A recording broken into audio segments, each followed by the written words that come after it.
Welcome into Cornhusker Connection. I'm Brandon Shanahan, joined with the fellas as always, Tyler Sprinkle and Brooke Byrne. Holy smokes, what a good weekend of college football we have coming up. I feel like I say that every weekend, but this weekend I also mean it as much as I meant it the other weekends. How you doing, fellas? Good. Also good. Fantastic stuff. Lots of enthusiasm getting started early here. Well, first thing I kind of wanted to dive into, a couple of big things happened since the last time we've been on. First of all, the new college football playoff rankings are out. The first one with the CFP committee. So just kind of diving into that. I thought it was interesting that they put Ohio State number one. It seemed like that. It makes a lot of sense to me, but it seemed like kind of a, somewhat off the beaten path because considering the AP and the coaches poll have been Georgia, Michigan, no swip swap in that all year. So it was just kind of nice to see some variety. Did they get it right? They have the best resume. I mean, they have 2 top 10 wins. It just seems to me inconsistent.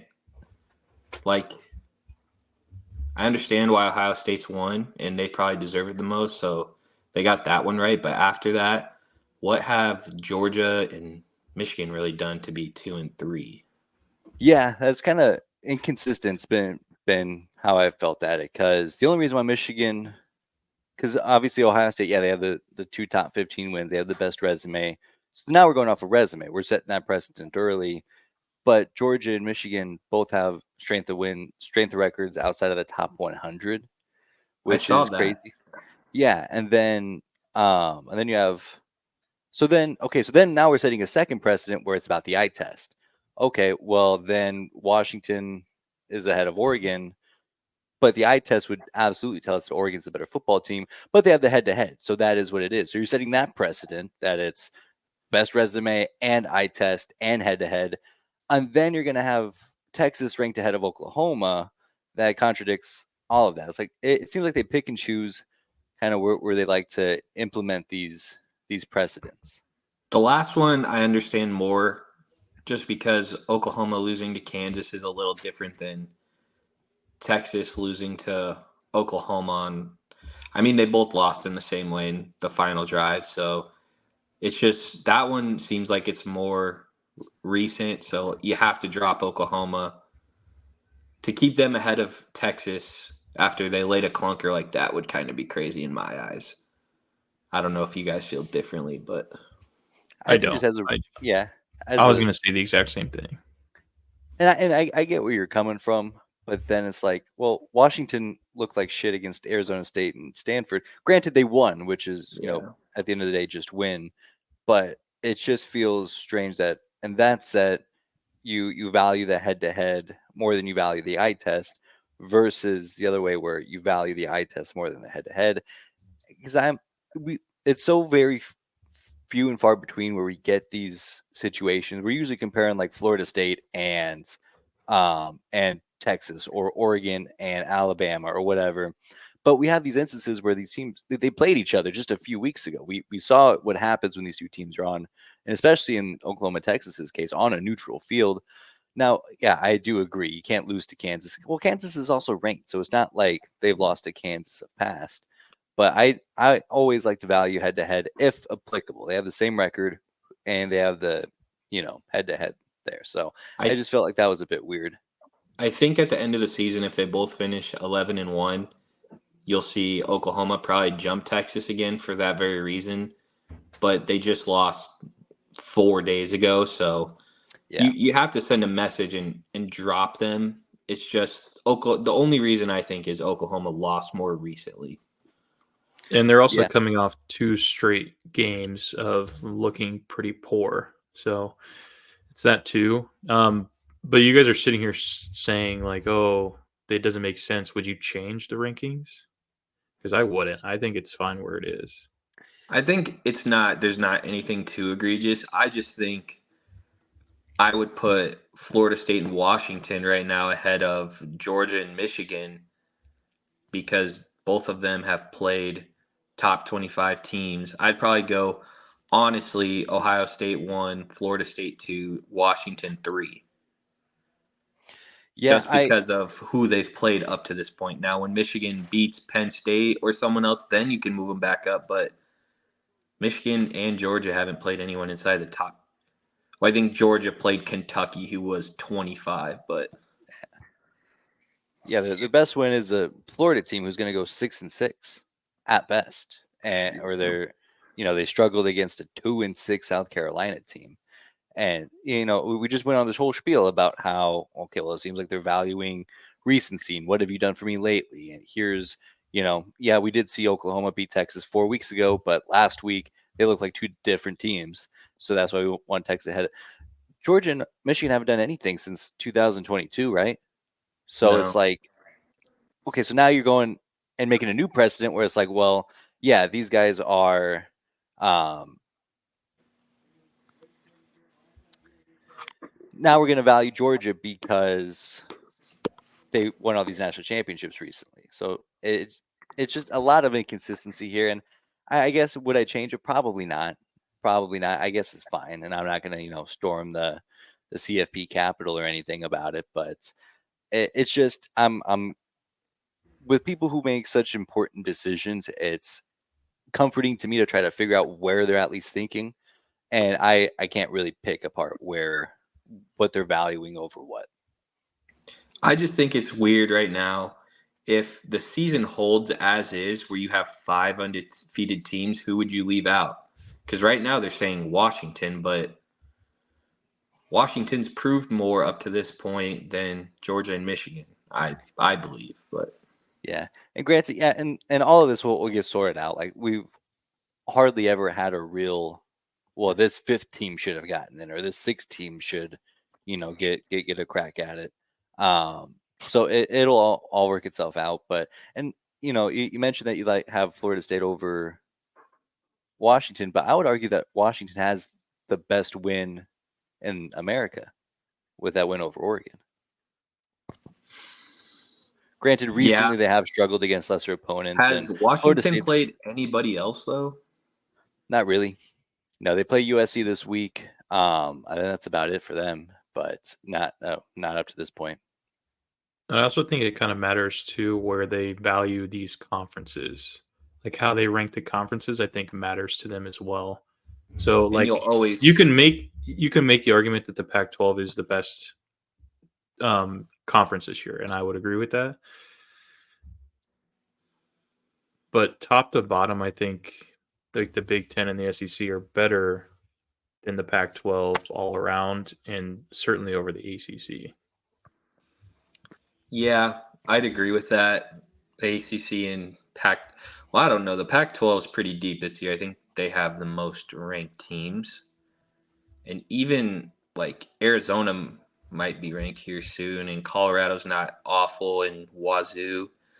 I would argue the Pac-12 is the best conference in the country, but you'll always have the ESPN homers and SEC people where every year the SEC will always get that bias and we're in the best conference in America, which is bullshit. But I think that's starting to kind of fade.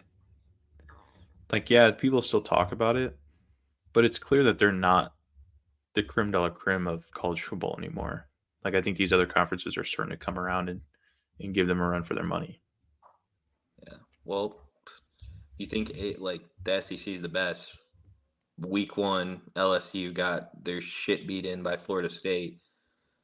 I just feel like, especially in bowl games too, anytime the SEC has to play someone outside, they get rocked, except for the top 2 teams, Georgia and Alabama, in the CFP when they go there. It's very top heavy, and then after that, it's a steep drop off.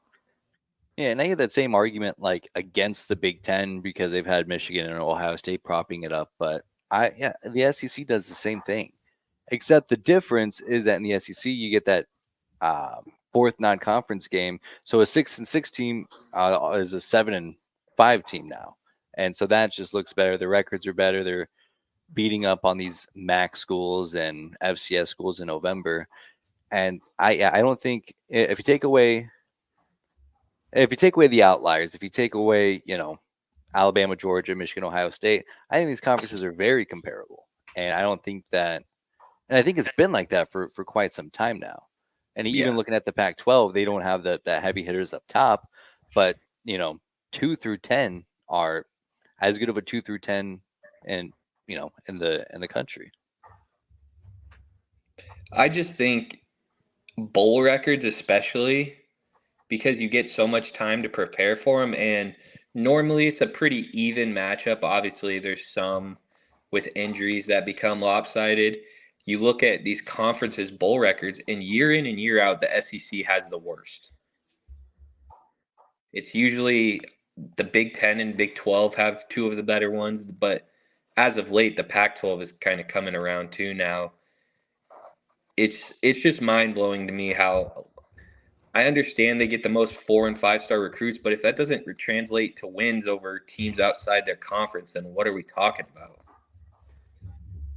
So oddly enough, I did put together a model last year while we were doing this podcast to try to illustrate that same point, and it ended up just proving that the SEC was better. Here, let me share this here. Yeah, was the Big 12, did they win the most last year? No, it was the SEC.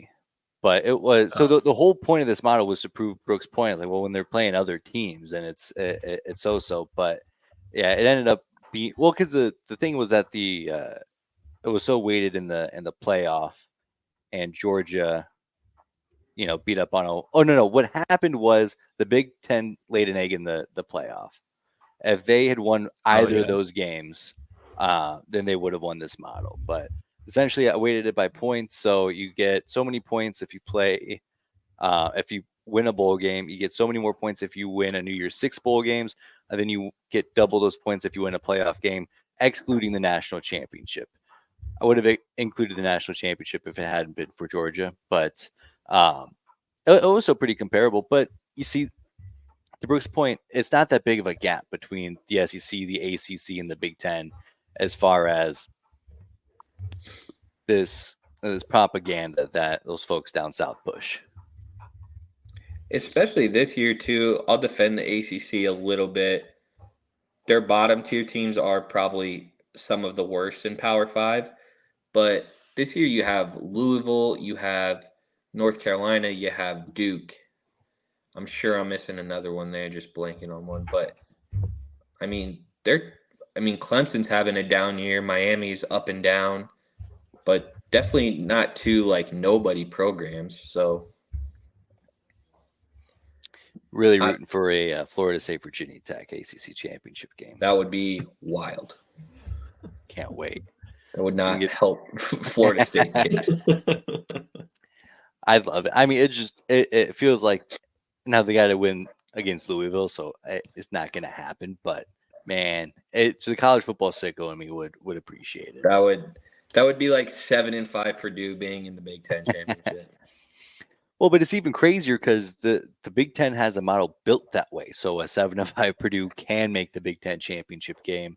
But the ACC did away with divisions to avoid this very same thing. It's like, well, if Florida State's good, we want them and Clemson playing together. We want Drake May and Jordan Travis dueling out. Now they're going to get team that got boat raced by Rutgers and Purdue, if I'm not mistaken.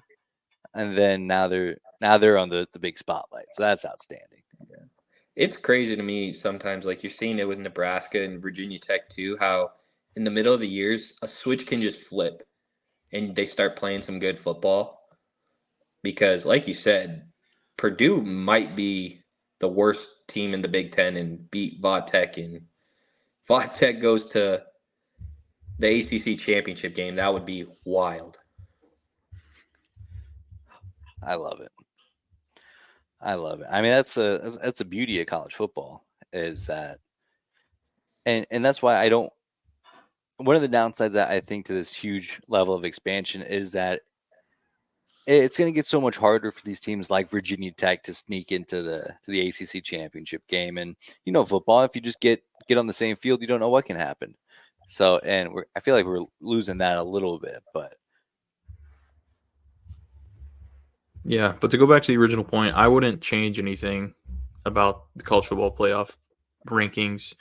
I think you got to set like a baseline. I think they did that really well. We're still we still have a lot of weeks to go, so this can change drastically or not at all. I mean, depending on how the rest of the season goes. So nobody's like hard stuck somewhere. I see what you guys are saying is why they put Ohio State 1 is because of their resume, but then everybody else, like, how did they do it? So it makes sense what you guys are saying, but I think as the first one now, if this was like the fourth or fifth one that they did and it was like this, then you could be a little concerned about what the hell is going on there. But I think it's the first one. I think it's a good baseline to set. Yeah. Another I thing I just thought think was, oh, go ahead. 9 times out of 10, this stuff always has a way of working itself out, and you get what you earn. So there is that one-off year of the 6 teams with the like we talked about last week, the Big 12, having 3 one-loss teams down. That was crazy, but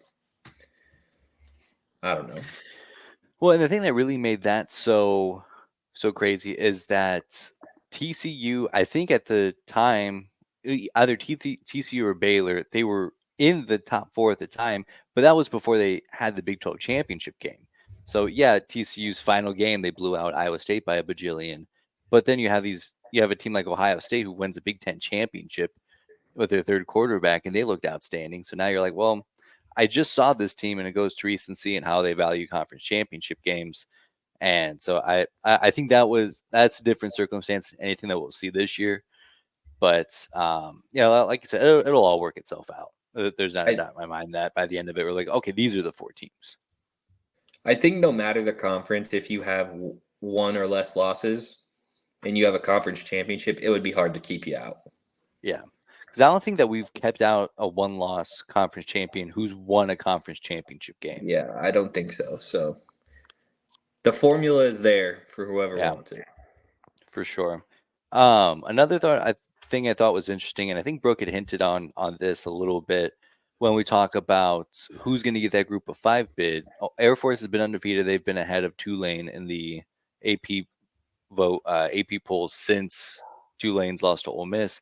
But the playoff committee had them flip-flop where not Purdue, they basically are a group of 5 team this year. Tulane is now ahead of Air Force. And I would assume that as long as they both win out, that'll stay the way that it is, which makes sense. But well, Tulane played Ole Miss pretty tough for 3 quarters, and I just think the AAC is a tougher conference than the Mountain West. Now, if Fresno State would have stayed ranked somehow and Air Force beats them, I could see you making a case for Air Force being ahead of them. But as it stands, they're not going to come close to playing a ranked team. So I think it goes back to the bias. They lost to an ACC or an SEC team and not some other conference. So I think that has something to do with it too. It definitely could. But when you look at those 2 conferences as a whole, I think it's – and what Tulane did last year in the bowl games, they won a New Year's 6 game against Heisman winners. So it shouldn't matter what you did in years prior, but somehow it always does. I would just say it's tough to use the conference strength, I think, because the best 4 AAC teams the last 3 years are no longer in the conference. True. Minus Tulane, of course. They won it last year, so outside of them. So I don't know how good the AAC is compared to years past. But at best, it's not a worse conference in the Mountain West. So it's tricky. On one hand, I like the thought of getting a team like Air Force and how cool that would be to see them on a big stage, especially if they have this great undefeated season. That should absolutely get rewarded. But on the flippity flop, you do have this Tulane team who scheduled a game against Ole Miss, and the kind of I like that to be rewarded as well, even though it didn't shape up and they didn't get blown out by any means. Ole Miss ran away with it late. And they played it without their QB1 too, which they probably win if he plays. The fall off from their number 2 to their number 1 is pretty big. Yeah. Well, the next thing I wanted to talk about is the 2024 schedule got released for Nebraska. Just kind of go over this real quick. We start off at home against UTEP, Colorado, Northern Iowa, Illinois. Go on the road to Purdue. Come back home against Rutgers, at Indiana, at Ohio State. Host UCLA, go to USC, host Wisconsin, and then go to Eastern Iowa. I hear a lot of folks complain about like the strength of the schedule and how tricky and how tough it is, but that's just, I mean, that's what it's going to be now. And Do I really like how the schedule is shaped up. we don't have Penn State. Our toughest one's Ohio State, right? Yep, Ohio State's and USC, both on the road. So I guess that's not a great draw, but yeah, those are the two toughest games. And we don't play on Black Friday anymore. I saw that. Oh. They moved it to Saturday instead. Is that going to be a long-term thing? I thought, because I know that during the Mike Riley administration, they had moved to make that a Saturday game, but I thought it had gotten reverted back at some point. Because that would be really disappointing if that's not just a. I'm not gonna lie, I don't even remember that it got moved. I'm gonna be honest. Hopefully, it's not a long-term thing because I think that's it's one-off kind thing. of a fun thing. I hope so, because I mean I think that is pretty cool. Granted, it's not like the same kind of cachet as Nebraska, Colorado, or Nebraska, Oklahoma back in the heyday, but I mean, it's nice to have that. Yeah. So it is what it is. But yeah, I really like how the schedule got drawn up. Obviously, should be a pretty manageable slate those first 7 games, but we have a real chance to go into Ohio State 7-0, 6-1, 5-2 at the worst. I truly believe next year, especially once Caleb Williams is gone, UCLA is going to be a tougher game than USC. I think USC is on the downslide right now, and once they don't have a Heisman winner to lean back on, I think they're going to be pretty bad. I think that's a fair critique. I would like to see more than one Lincoln Riley quarterback not end up as a Heisman finalist before I write that as a plus. Granted, whoever it is probably can't be as good as Caleb Williams most likely, but I mean it just seems like he grows Heisman finalist quarterbacks on trees. But it'll be interesting to see in the Big Ten where defense matters a lot, how a team like USC, who plays zero defense, fares. Yeah. Because you saw USC play Notre Dame, and I know Notre Dame's not a Big Ten team, but they kind of play that brand of football where they like to run the ball, play defense, and they got beat by 20 in North Bend. So I just don't see them coming into the Big Ten and lighting everybody up like the Pac-12 like that.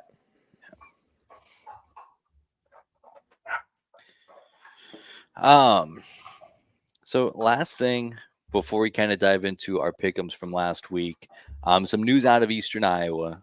They will be releasing Brian Ferentz of his duty after the season, which is very tragic. Hate to see it happen. I'm bummed. I wish he'd be. I wish he'd be there forever. How fun would that be? It was great while he was here, averaging 230 yards of offense this year. You can't draw that up as a rival. Outstanding stuff. I mean, it's crazy that it's taken this long, but what are you shaking your head at, you mother? I mean, we're back on this discussion again about whether or not Iowa's a rival.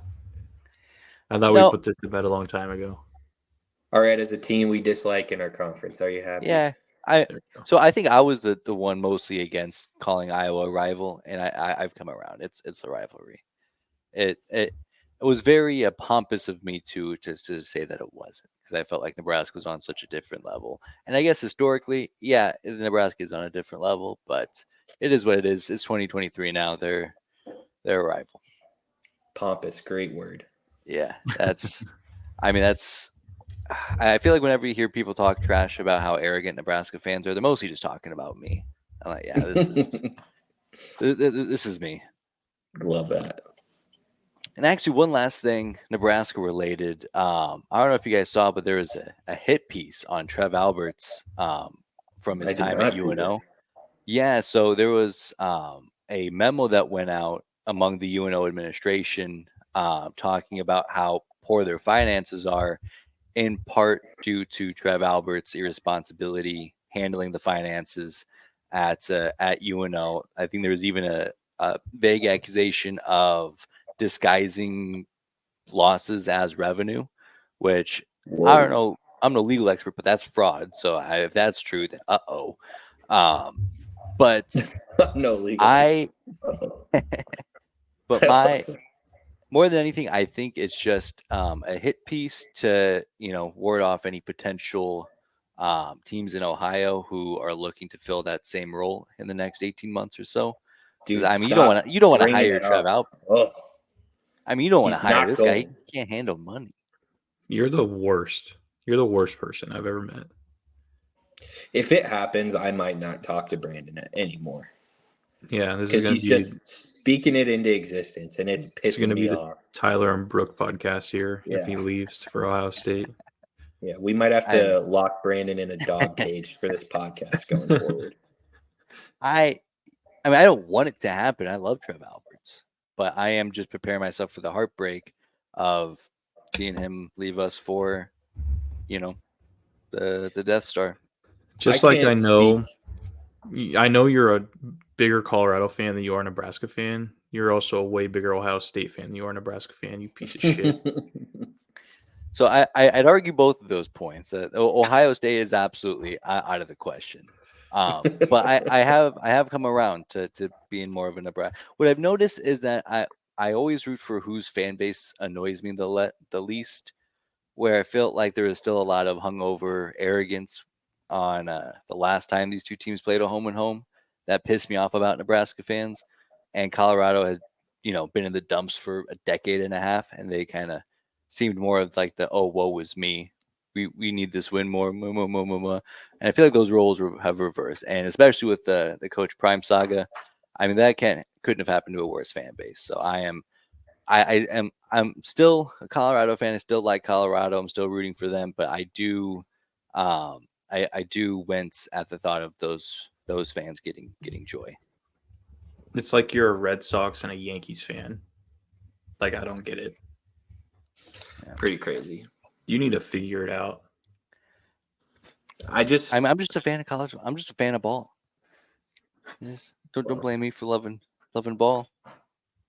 Back to the Trev Alberts thing real quick. I can't speak to any of the financial stuff. If any of that's true, that's really bad. Like legal Brandon laid out for us.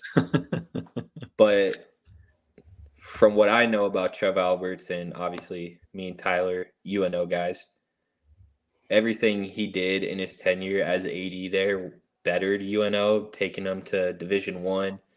Obviously made some tough decisions cutting wrestling, which was probably UNO's best sport at the time. But money-wise, taking them to D1 was definitely the move, and then having a hand in getting Baxter Arena built for the hockey program and basketball and volleyball. I thought his time there was great in what led him to getting the UNL job. So it would be hard for me to think that he gets a bigger job in state with financial problems in his tenure there. You also saved him a lot of money by cutting those programs. Exactly. So I don't know where. I think you're right. It could be some just nobody come looking for Trev because he's a bad guy kind of thing, or somebody just has it out for him. I'm not sure, but it doesn't sound like the Trev Alberts that we, at least on the surface, know. So I'd be hard pressed to believe that story. And especially with Nebraska being like a small town feel, like nobody's private life is private in Nebraska. So this seems like nonsense to me, but yeah, my genuine theory is that because like you said, he really evolved the university and that athletic program and to a point where, I mean, it's probably unrecognizable in the best way compared to 25 years ago or so. And you also got, so this article recollected his time. By the way, I read the entire thing. I understood very little of it. So I'm not exactly sure what they're accusing him of, but I know two things. One, his time ended towards the end of COVID. So he had to deal with COVID. Every school lost a bunch of money. Every school's finances got turned upside down. They did get a lot of assistance from the feds. So that's not like a total excuse, but that's one thing, is that it was towards this crazy time in financial history. And then everybody who's at the top of UNO right now, who's kind of leading this spearhead, is all new. They're all new people. So it's very, my dumb guy theory is that, okay, well, the finances aren't great. They haven't been great since he left. We can just kind of shift some words and kind of make it look like we inherited this mess. Because you're absolutely right. Nebraska is going to vet this guy more thoroughly, and his decisions and his finances, as much as any UNO job would. And now, and not only that, but they're obviously letting him take the reins. He's got this $450 million renovation project in the works. You don't give a guy like that the keys to the power if you have any concern about his financial decision making. So it was a weird thing to see, because I do think of Trev so highly. So I just didn't know if you guys had dove into that at all. And you guys are more money guys than I do, so maybe you read that article and you understand more of what's going on. Where did the article come out on? Like what website? That's a good question. Let me Because find that's that important. here. It was it seemed like this is the Flatwater Free Press. That shit's fake, dude. You read a fake article. That's no not wonder fake. you didn't understand anything. No. It's not fake. They probably The just grain- they probably That wrote was- like 10 paragraphs, and then the rest is just blah blah blah blah blah blah, and then finish it up with more actual words. That was the equivalent of me thinking the Brian Ferentz press conference was real. Yeah. Dude, Well, at least that's, I can get behind you on that one because it was a video, but this guy's out here reading something that some guy in Iowa in his basement wrote. no shot. I don't think you. No. You guys are. No. I consume a lot of fake news, but this isn't it. Dude. As I'm currently vetting all the authors of this article. Yeah, I mean, And if it were a real story, it would definitely not be there. So it's not a real story in the sense that, like, there's any like actual action or any actual accusations of any wrongdoing. What I think happened was that an internal memo got leaked, and now the Flatwater Free Press, which has real credentialed journalists. I need to look this shit up. I need to look it up. Yeah, I just sent it to you guys. It's not CNN reporting this, or not major news outlets. And it could be a very real story to your defense, but just the name of that fucking article or whoever wrote it, yeah, that just does not sound encouraging. Yeah, you know what? I don't blame your guys' skepticism there. Yeah. I'll tell you, Tyler's dialed into it right now, but we do have a football game actually this Saturday. So, Michigan State's Nebraska, I think last time I checked, like a 3-point favorite against the hosting Spartans, or right around there, pretty close to. I'm not gonna lie to you guys, I feel awful about this game. Oh no. So there's an account on Twitter that I really trust that gives out like the Vegas numbers, like which teams are the most bet on. And I know I sat here and said this against Colorado, but what I forgot to realize is when you're betting, there's a difference in the first 6 weeks, Vegas is trying to feel everybody out. And then like 7 through 15, Vegas usually cleans up. And 91% of the tickets are on Nebraska -3, which Vegas doesn't lose a whole lot. I mean, they will take some losses, and maybe this game will not be bet on enough for it to matter. Maybe Nebraska is just a better team, and Vegas does have to take the loss. But in my mind, that raises some red flags where they think Nebraska's been playing so good, this could be a letdown spot. Young guys on the road. I don't know. I have a bad feeling about this one. Yeah, a couple of things that make me a little uneasy. First of all, going on the road in the Big Ten's never going to be easy. And then I just have the sickly feeling that Michigan State's better than we think they are. And I have no objectiveness to back that up. They've been actually very awful this season. Anytime you watch them, anytime you look at the stats, they've been awful. But it's just, and some of this is probably more brand recognition than anything. But it just feels like it does kind of feel like a good letdown spot. Now, if I'm going to sell you on it, I feel like this team as is has handled situations fairly well, as far as we're not going to let this moment get too big. We're not going to overlook this moments, 1-0 every week. And everything that Matt Rule is preaching feels especially poignant for a game like this, where you're right. You do come in at winning, 4 or 5 in a row, 5 out of 6, and feeling really good. It definitely feels like a letdown spot, but I also believe that Matt Rule is kind of the perfect guy to kind of steer the ship here.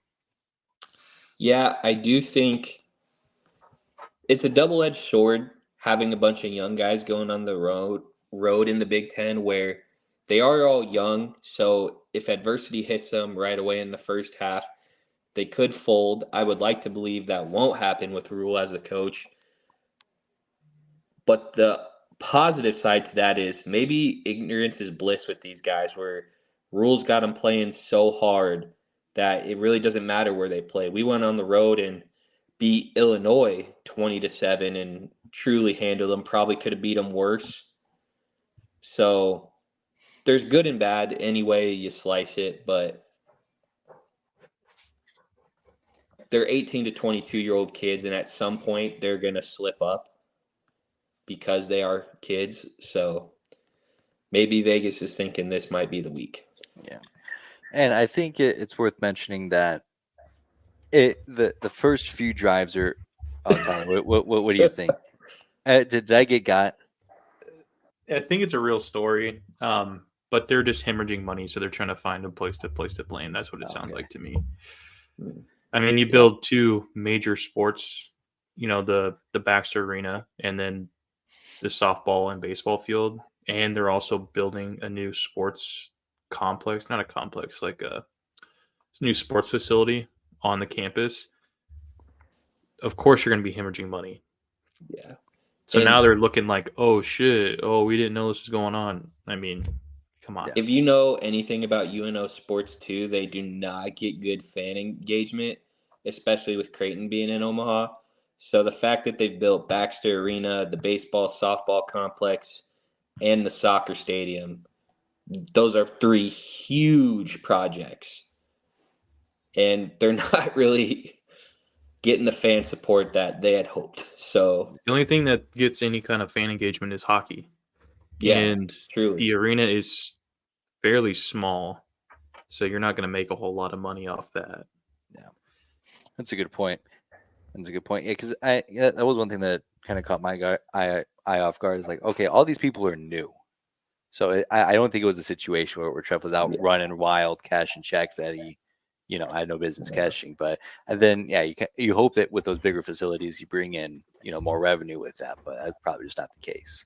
Plus, that was almost 4 years ago.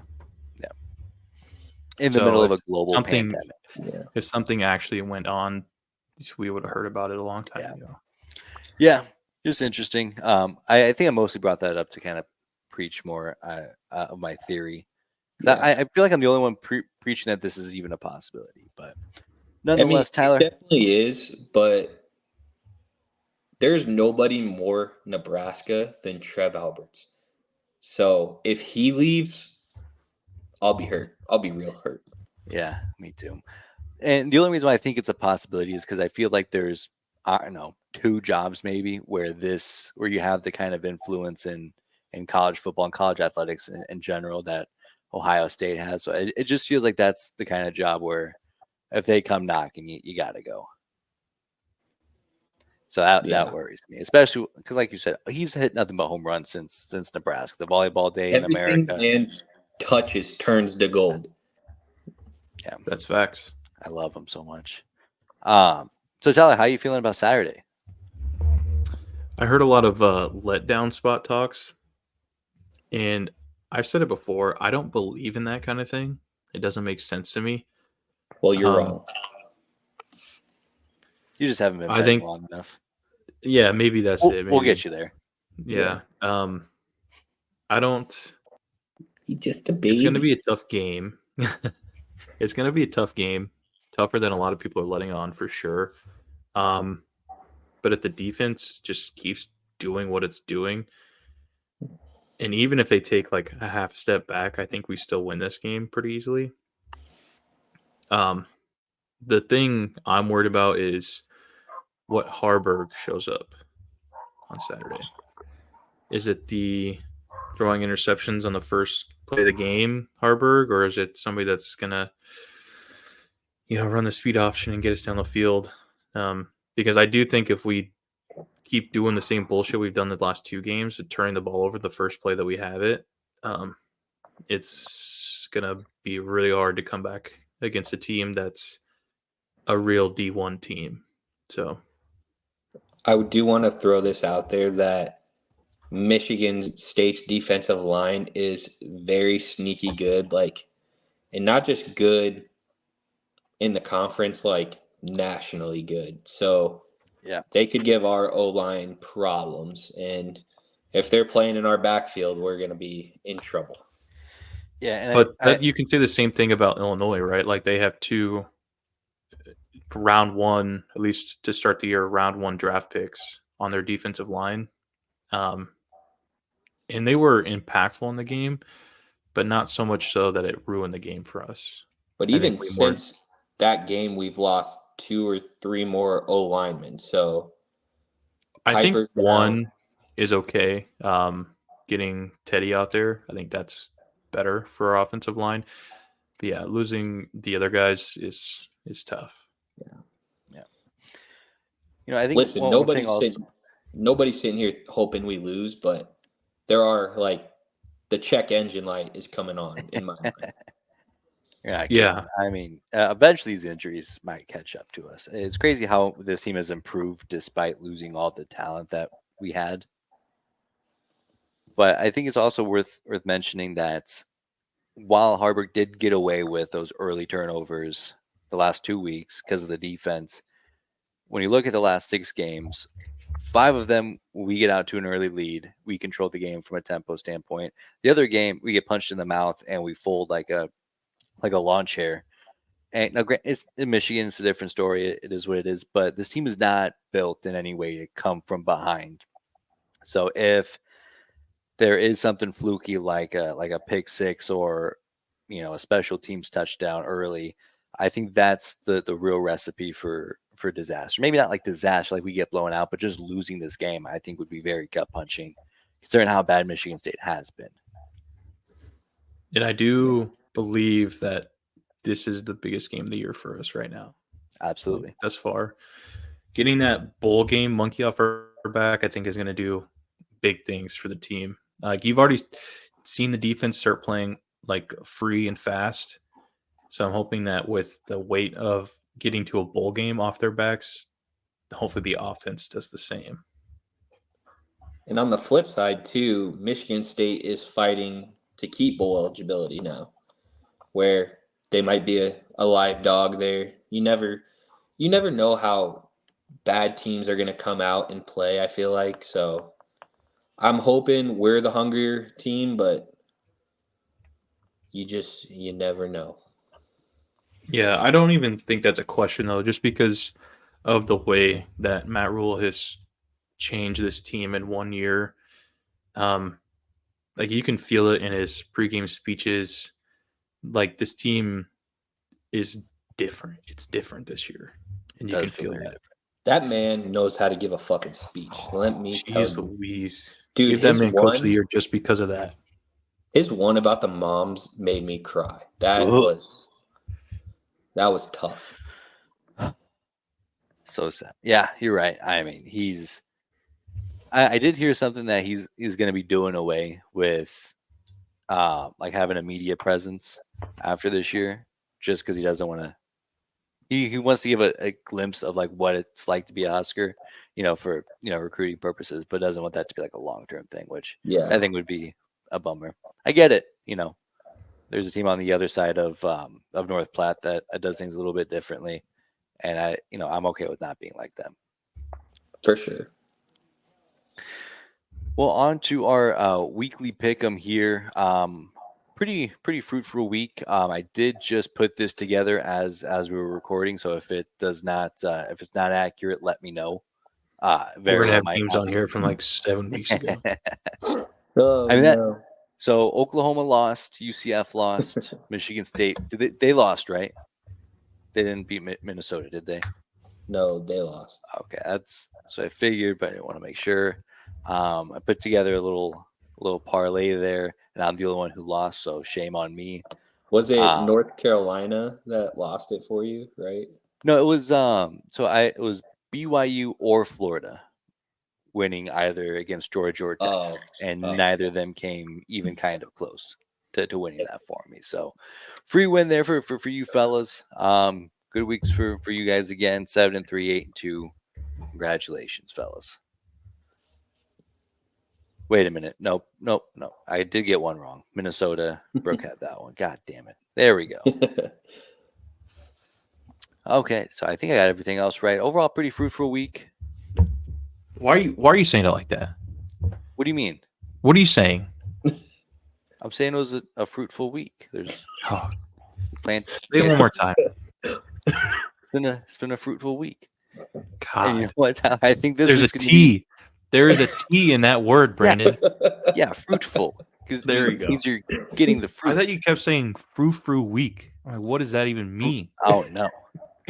The way you sat up and got on that man's ass for how he said that was insane. He just said it 3 times, and I'm like, I can't let this go any longer. I need to know what you're saying.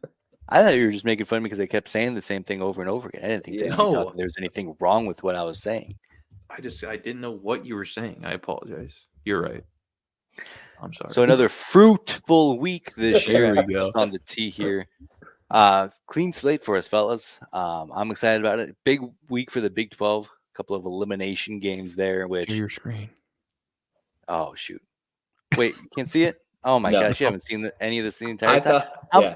I'm asking you guys questions like, is this right? Did I get this right? You can't even. Yeah, we have no idea. What a disaster. I thought maybe you didn't want to share it because you thought it was wrong, so I just kind of let it go. But I was like, oh. Okay, so here's the week that we had. Here's the fruit that I was mentioning earlier.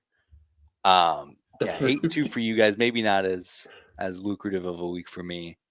And Nebraska blew all of our projections out of the water. So I'll chalk that up as a win. Granted, Purdue also exceeded those marks, but I lost 3. Oklahoma, UCF, Michigan State. Okay. Okay. There we go. Nope. There. I think I lost. I could have just let it roll, but wait, did I? 1, 2. I don't think so. Just Oklahoma and UCF. Yeah. You're good, Brooke. All right. You know what? 2 errors on the fly like this. I'll chalk that up as a win. We're improving, baby. Progress. All right. So to get us started, Big 12 matchup, Kansas and Iowa State. How are you guys feeling about this one? Tyler? Iowa State's playing some good ball right now. God damn it. That's what I was going to say. I think the luck of Billy Bean is starting to run out. Him and his long-ass legs. I know his name, but I like Billy Bean. It rolls off the tongue. So give me Iowa State. You can't just change a human being's name because you like it. Sure I can. Just like you call Bryce Bruce. I love calling him Bruce Young. I think that's such a funny name. Hilton Magic, baby. Weird things happen in Ames, especially with Kansas flying high. Give me the Cyclones. If I was going to sell you on Kansas, I would sell you that it feels too good to be true for Iowa State. Like they're tied for first place in the Big 12 in November. Nobody had that coming. And it just feels like I feel like it's going to end eventually. But let me throw out some numbers for you. In the past 7 seasons, Iowa State is 17-3 in the Big 12 when they play in Ames when the sun sets before, during, or after the game, averaging 22 points a win. And get Wait, this, whoa. okay, Before, during, or after? before or during. I Okay. incorrectly included the after part because after I said that, I'm like, oh, that's all of the games. Yeah, every game. Every game Oh, ever. well, That's all. it's like except for that game where the sun just didn't set that day. Yeah, it would exclude that one. But okay, in the past 7 seasons, Iowa State is 17-3 in Big 12 home games when the sun sets before or during the game. So like evening Yeah. night games. They average 22 points a win, and they're 3-0 against top 10 teams. It's magic in Ames, and I feel silly taking Kansas to be the one to kind of thwart that kind of intensity. I know it's not Hilton. I know Hilton's their basketball arena, but Hilton Magic.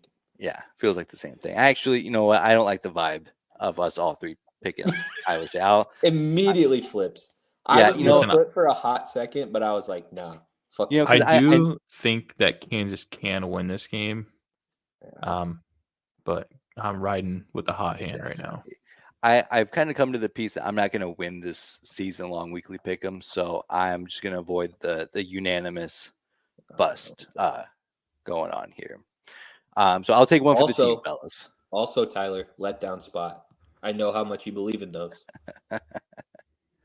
Sure. You know, that's a good point. You know what? I'm back on Iowa State. That's such a good point.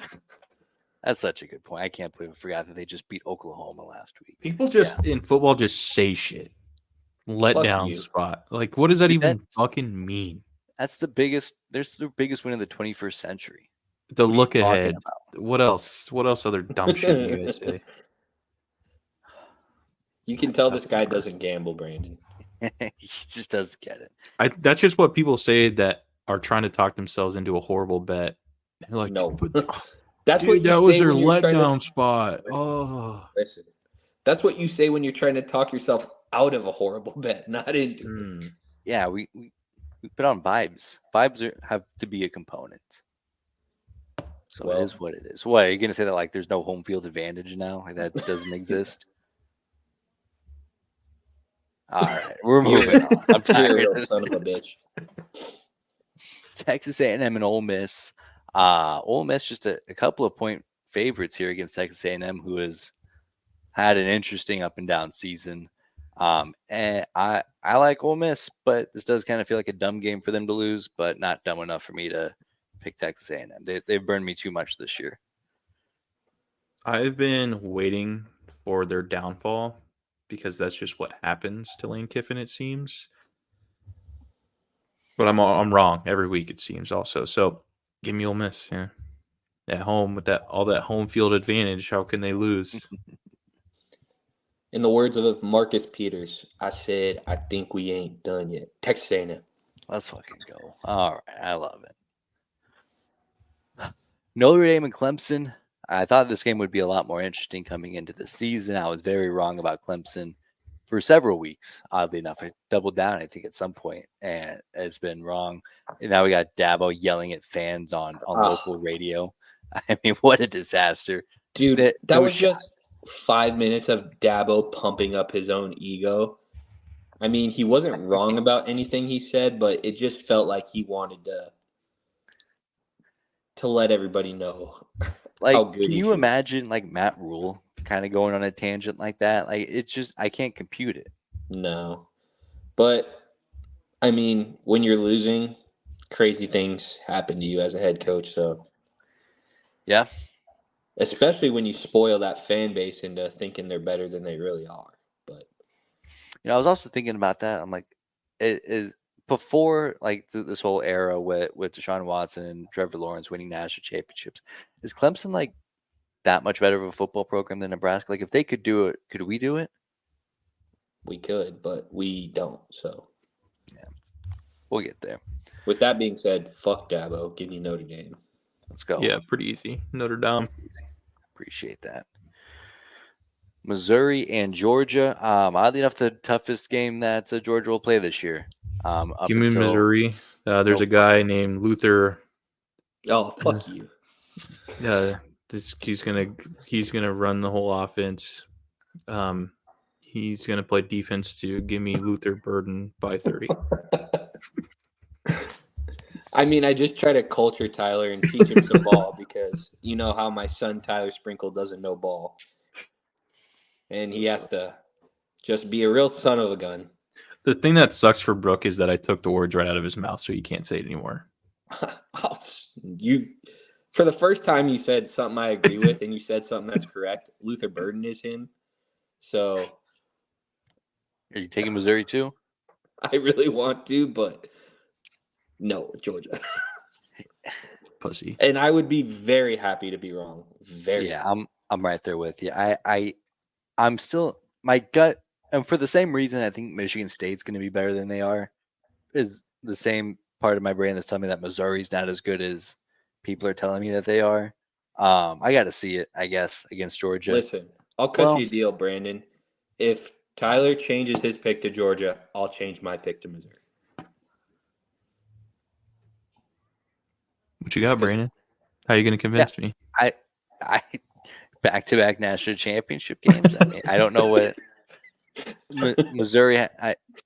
The best quarterback that they've had before this year is Drew Lock. I mean, they're. Yeah, I just don't want to be the same side as Mush over there. Yeah, I mean, I feel good about Georgia, so you do what you got to do. It doesn't matter to me in the slightest. No, I got to commit to this Brooke bit. So give me Luther Burden by 35. Appreciate that. Sticking to the bit. Another interesting game, LSU and Alabama. LSU's got probably the cleanest path as any two-loss team ever has to a playoff appearance, but it includes beating Alabama. There's going to be no defense played in this game whatsoever. So, get your popcorn I heard this on a different podcast, but it's a very interesting stat. Okay. I don't know if you guys already know this, but there's been only one quarterback to beat Nick Saban 2 times. I think it's back-to-back years. Name that quarterback. Oh, is it? I want to say Deshaun Watson's the first quarterback that comes to mind, but I don't think that's it. No. Not Johnny. Not Cam. I mean, it's probably a pretty narrow list of quarterbacks who have beaten him one time. I feel like we can get this. 2 times in back-to-back years. Can you give me the year? I can't remember the year, but it's an older quarterback. Played in the NFL. Not super old. Like in recent history, like you'll know his name.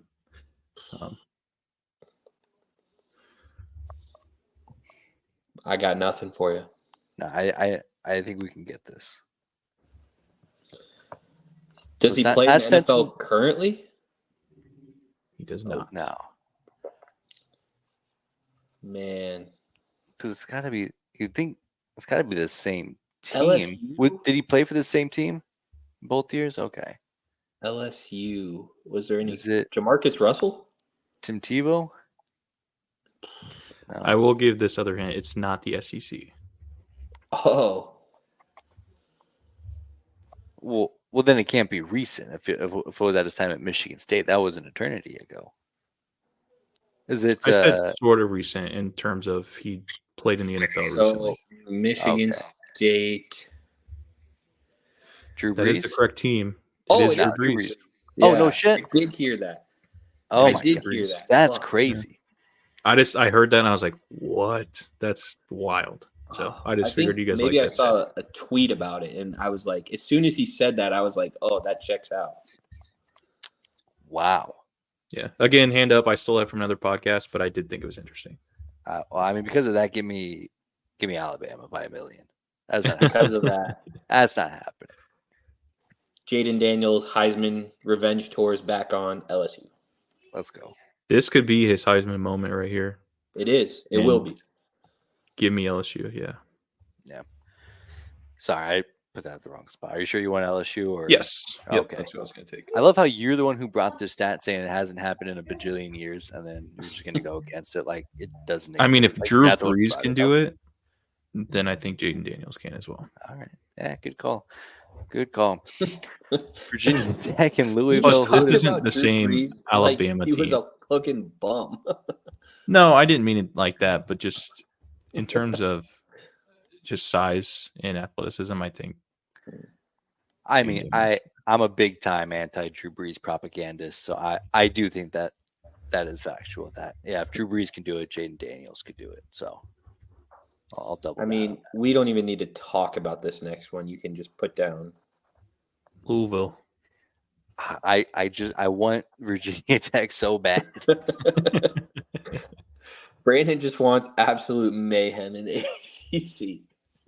But Like I also Sicko is. know enough ball where I'm like, I'm not going to put my name on it. I'm rooting for it, but I weirdly think we all have the same pick for this next game too. I'm torn on this. I really like what Kansas State. Well, when you just look at the quarterback, I like Kansas State's situation probably 10 times better than I like Texas's situation. Even not 10 times. That's hyperbole. Let me walk that back.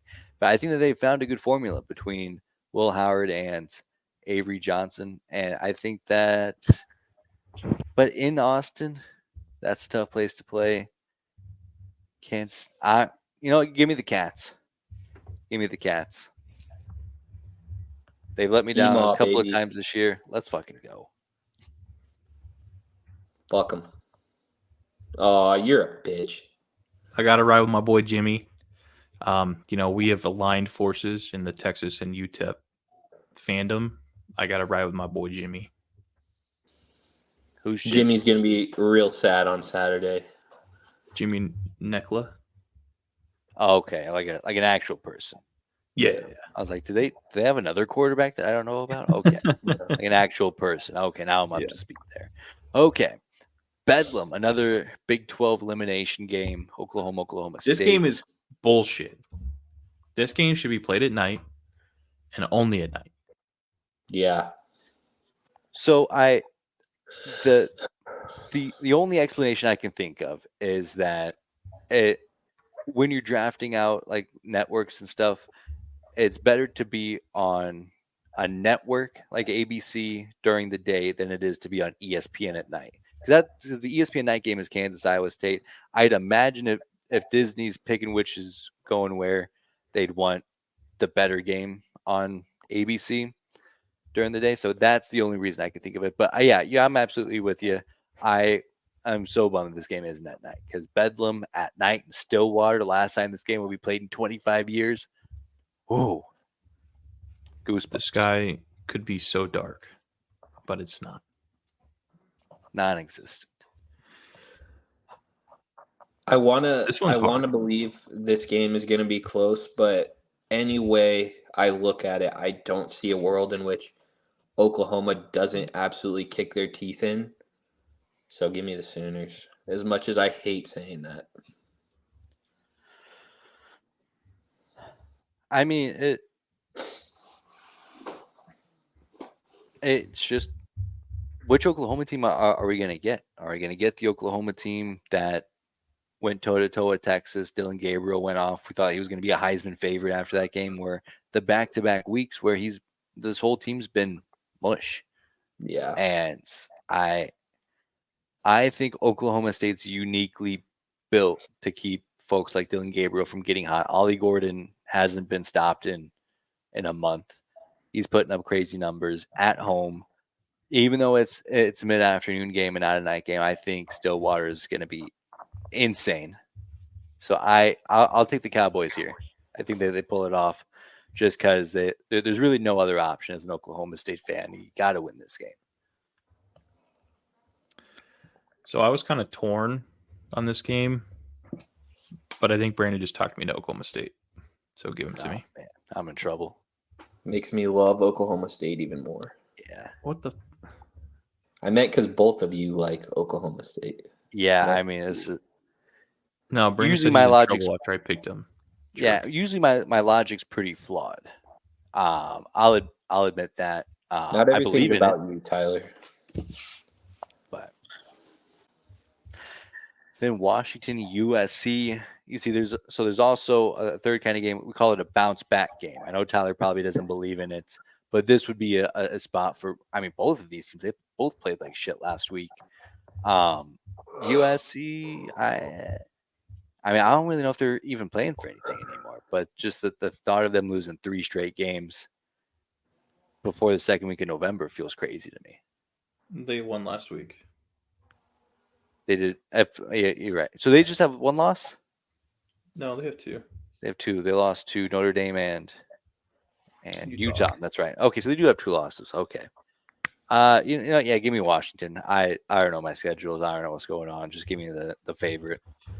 I really USC. want to pick Go ahead. Washington, but just how they eat themselves, it's hard. Pause. But yeah, give me the Huskies, man. Let's hope they don't kill each other. USC quite literally has the worst defense in Power 5. So I would be remiss if I took USC. So give me Washington. Yeah, that's fair. I mean, I guess even if Michael Penix and Washington have like a C game, they're still going to put up 500 yards. Yeah. So that's tough to bet against. Then the big one, fellas, Nebraska at Michigan State. Straight up, who's the winner here? Nebraska. It's always red till dead. Let's go. What do you have any score predictions? I anticipate it's going to be a pretty ugly one.